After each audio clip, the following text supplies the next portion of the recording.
On June 30th, 1975, a young 23-year-old schoolteacher named Paula Etheridge went out to run some errands.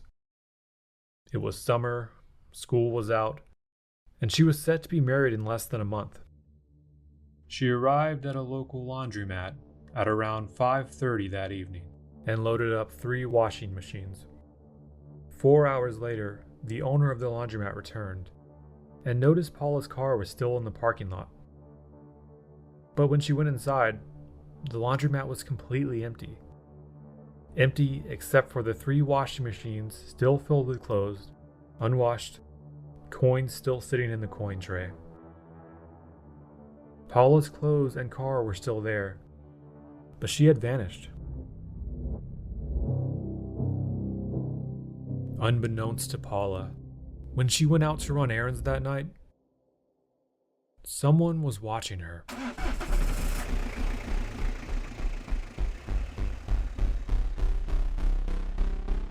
She's reported missing, and the community cast a wide net in hopes of finding her. Over the next few days, both the police and local residents searched by horseback and by helicopter for any sign of her. The people of the small town of Okeechobee rally around each other and pray that she's found. On the night she disappeared from the laundromat, police received reports of what they first assumed was an unconnected event. Several motorists reported seeing a green car driving erratically through Okeechobee, with a struggle going on between the driver and passenger. They don't know it yet, but police are now locked in a race against time to get a serial predator off the streets before he attacks again. We find out what happened to Paula and dive into a series of events that left a small town changed forever. In today's episode of True Okie.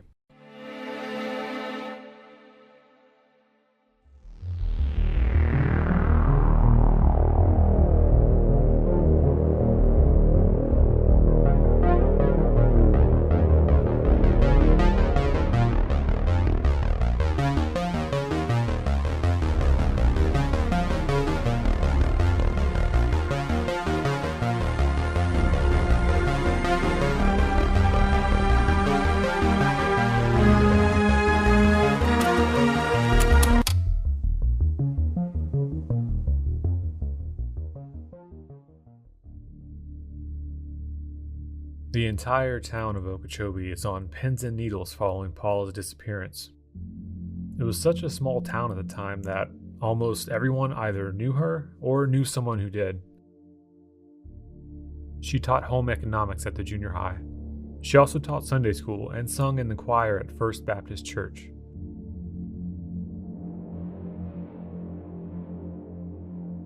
The story of a young woman vanishing into thin air is headline news. April Nettles Garcia was 13 in 1975 and was a student of Paula's right before she disappeared. Well, when I heard about it, it was actually my Aunt Tressie was the one that told my mother that there was a teacher missing from that school and that she was a home ec teacher, which at the time we only had the one home ec teacher. So when my mother asked me, did I hear about it or did I know her? I said, I didn't hear about it, but yeah, that was my teacher.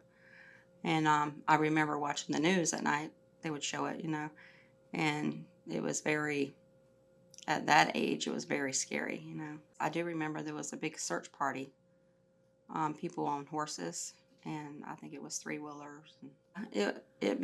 Me being young, it was kind of hard, like I said, it was really scary too when you're that young, and you don't hear nothing like that happening in Okeechobee at that time, and especially when it's someone you know.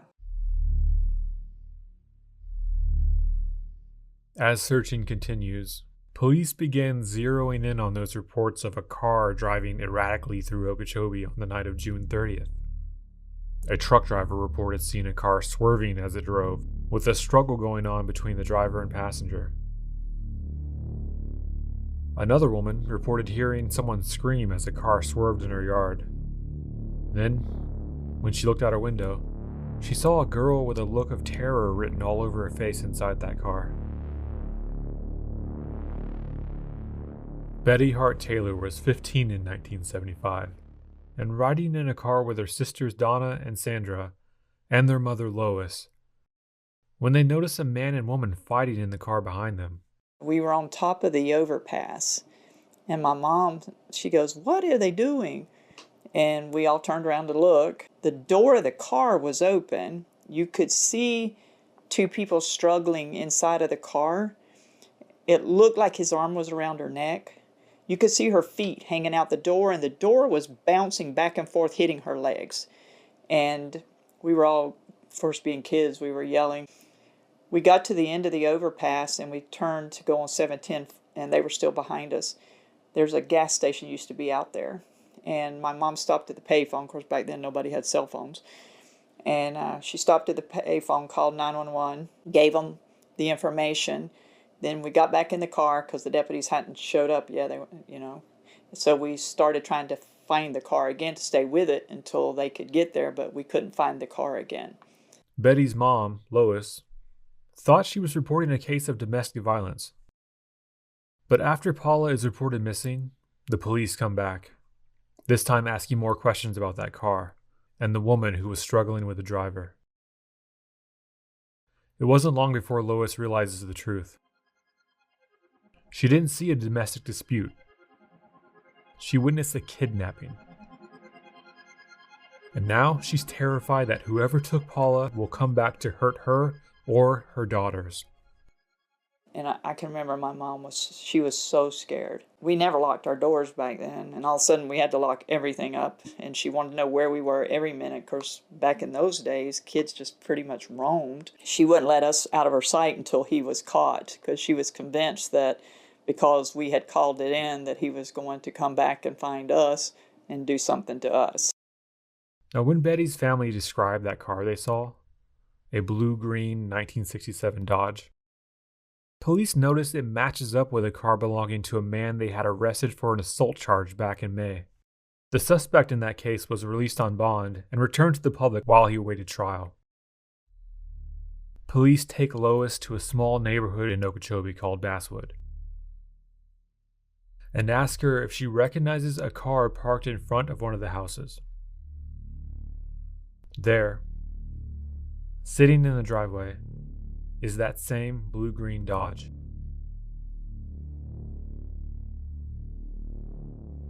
The man who owned that car was a 27-year-old named David Delap. Back in May, police had arrested Delap after he was accused of assaulting a 15-year-old girl.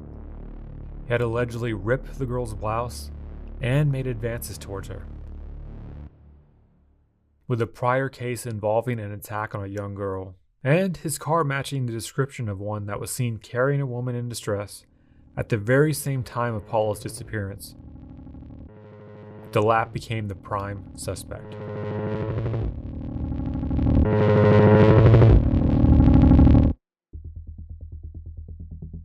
In addition to that assault charge on a 15-year-old girl in Okeechobee, Delap was also previously convicted for robbery and assault with intent to commit rape in Michigan.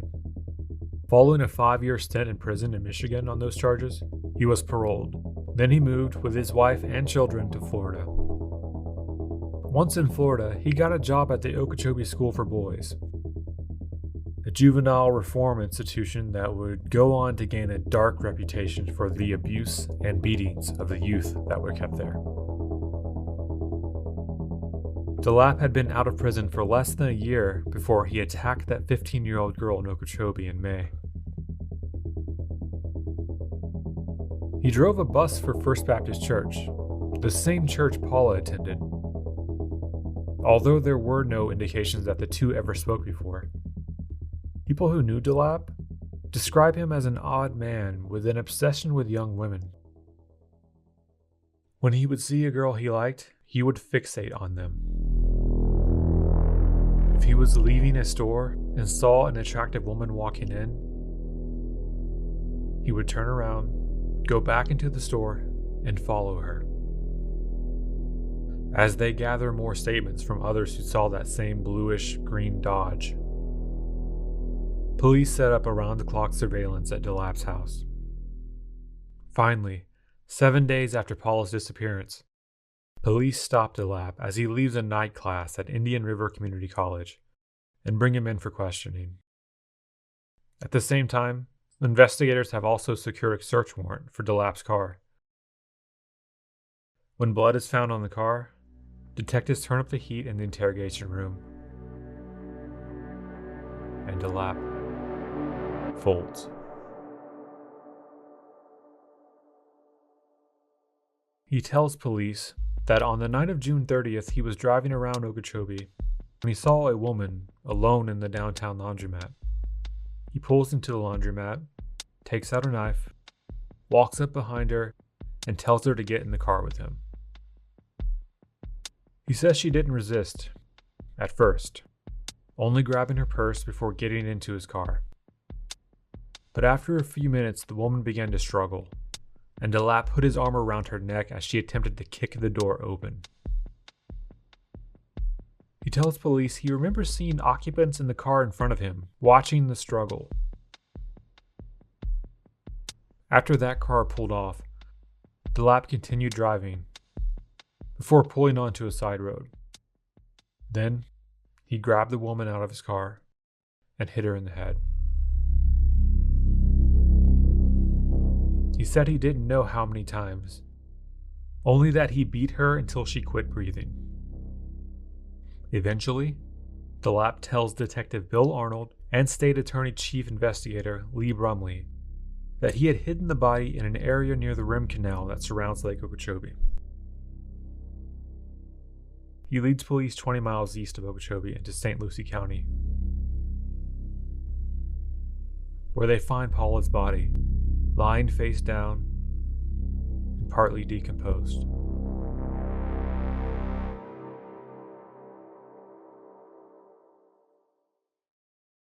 Everyone who knew Paula says the same thing. She was polite, caring, religious. She seemed genuinely happy to be only a few weeks away from marrying her fiancé. My fondest memory of her was that day when she came in and we went into her class and she told us that her fiancé had asked to marry him. Oh, wow. And she was showing us her engagement ring. Wow. And of course, we were all, young girls, so we just thought it was so wonderful. And she had this beautiful ring and she was so excited about it. The man who had proposed to Paula was named Ron Hayes. He worked for the local radio station, WOKC. Obviously, he was completely devastated. Just truly an unimaginable thing to happen to someone. But when it came time for Delap's trial, Ron was one of the first people to take the stand. With tears in his eyes, he told jurors that Paula didn't have an enemy in the entire world.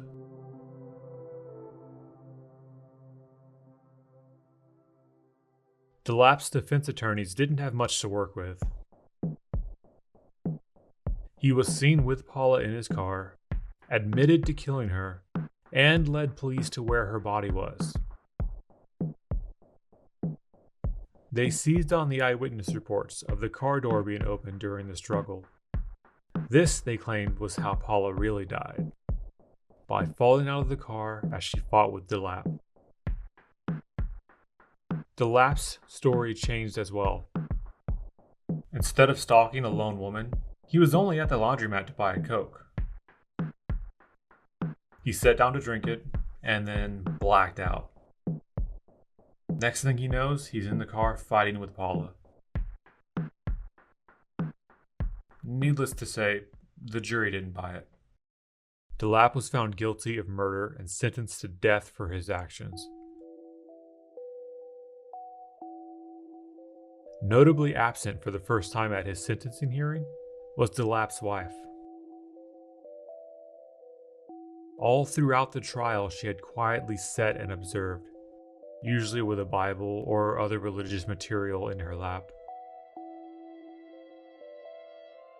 Right after Delap was first arrested, Palm Beach Post reporter Fran Kearse actually was let into his house by his wife, Jo Antley. In a wild story posted on the same day as Paula's funeral, Fran describes a house filled with religious books, with titles like What Every Christian Wife Should Know. But just as Fran sits down, the phone rings. It's Delap, calling from the jail. He tells his wife to get the reporter out of the house. Now. Years later, Jo would go on to write a book of her own about what it was like to be married to a murderer. In the book, titled Alone Outside the Walls, she reveals that Delap was a habitual liar. On the night Paula went missing, Jo says that when her husband came home, he didn't have a shirt on. When she questioned this, he replied that he got Tabasco sauce on his shirt, so he wanted to put it in the washer right away. Jo says she prayed for Paula many times, openly in Delap's presence, asking God to find and punish the person who took her. She wonders what went through his mind hearing that. When she learns where Delap hid Paula's body, she realizes she had actually been there before. He had tried taking her there a few months before Paula disappeared. One night, while coming back from Fort Pierce, he suddenly pulled off the road near a canal and got out of the car. "Let's go see what's back there," he said. Jo refused, and after a moment, Delap got back in the car and they continued home. Not too long later, he would be dragging a dead body to that same spot.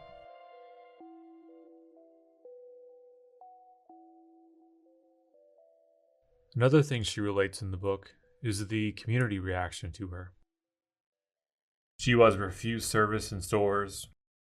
Her children were harassed in school. She wasn't able to find anyone to hire her.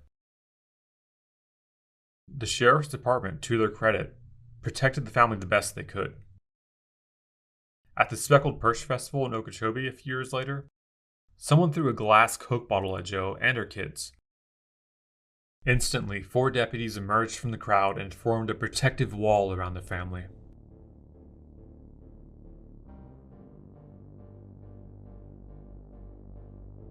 It's a short book, only 100 pages, and offers a different perspective on the case. You can't help but feel a little bad for her, even though she comes across as somewhat naive. Oh, at one point she describes how she and Delap shared a similar sex drive, which is just like, don't need to know that. In the context that you're writing a book about your husband who's a murderer, maybe don't put that in. Like, no one wanted to know about that.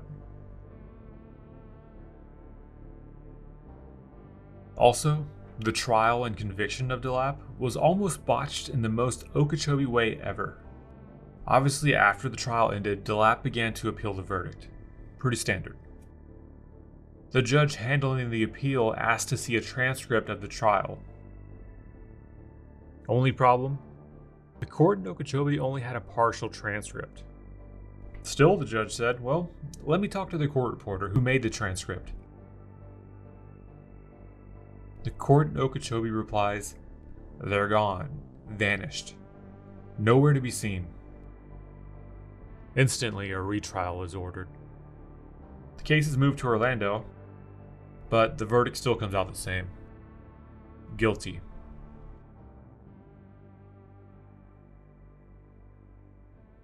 Betty Hart Taylor, who witnessed Paula struggling with Delap, went on to have a long career in law enforcement. She's now a detective with over 25 years of experience with the Okeechobee City Police. Her office at the police station sits directly across from where the old laundromat used to be back in 1975. First of all, they absolutely kept everybody in the loop because they knew how scared everybody was. And they caught him so quick, and they got him to take him to where he had buried her or hid her body, and where he'd put her clothes, and it just really left a lasting impression because they did such a good job at it. And back in those days, they didn't have the techniques that we have today. It was basically boots on the ground. That's how they did it. So at that time, did you have any idea that you'd maybe go into law enforcement? Not a bit. My original My original goal had been to be a school teacher. And that was probably the start of it for me. It really can't be stressed enough how important of a role all the eyewitnesses played in this case. Who knows what would have happened if they didn't come forward? Paula would have just been another missing person. No answers, only lingering questions.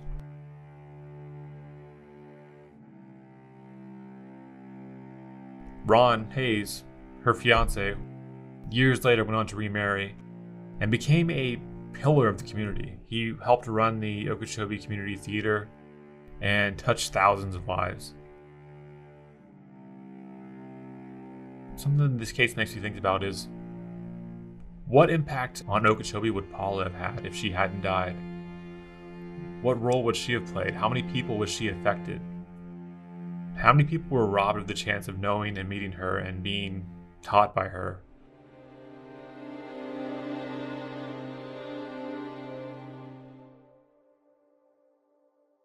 If you enjoyed this episode, consider subscribing.